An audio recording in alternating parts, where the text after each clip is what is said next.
I'm about the future, our future as a country, as a people. I'm a rose-colored glasses kind of guy. I've seen it all. I've tried to help everyone.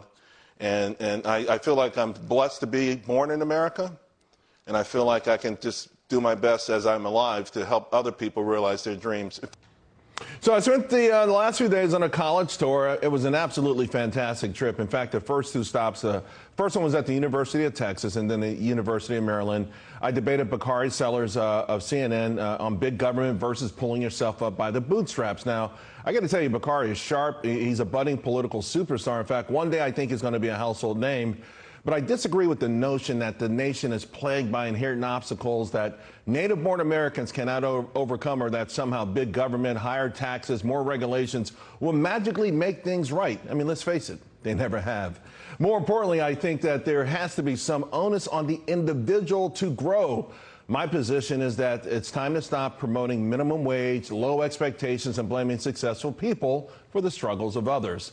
Listen, we're living in the most exciting time in history. This is the fourth industrial revolution, and for now, America is leading the way. So why are we squabbling over wages and jobs that really might not exist in a few years, rather than gearing up all our citizens to be players in a new economy, or at least being the best they can be?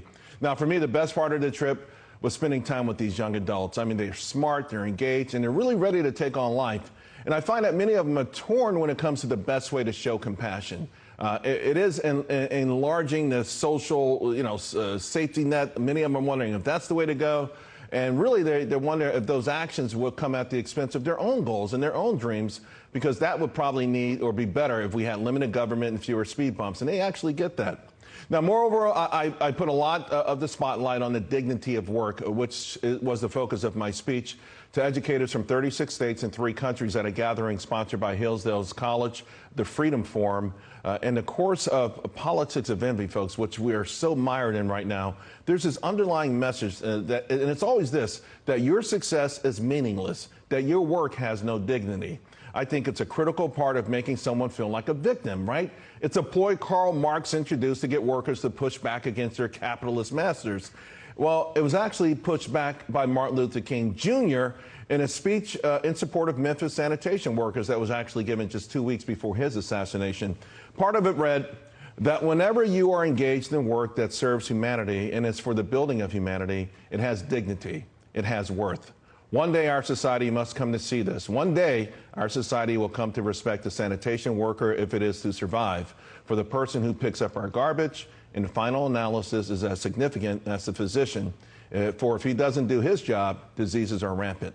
All labor has dignity. So as this notion fires frontline workers who are hesitant to get the vaccine or demonize the success of Elon Musk, I think it's time we all appreciate and admire the dignity of work, from construction workers to tech moguls.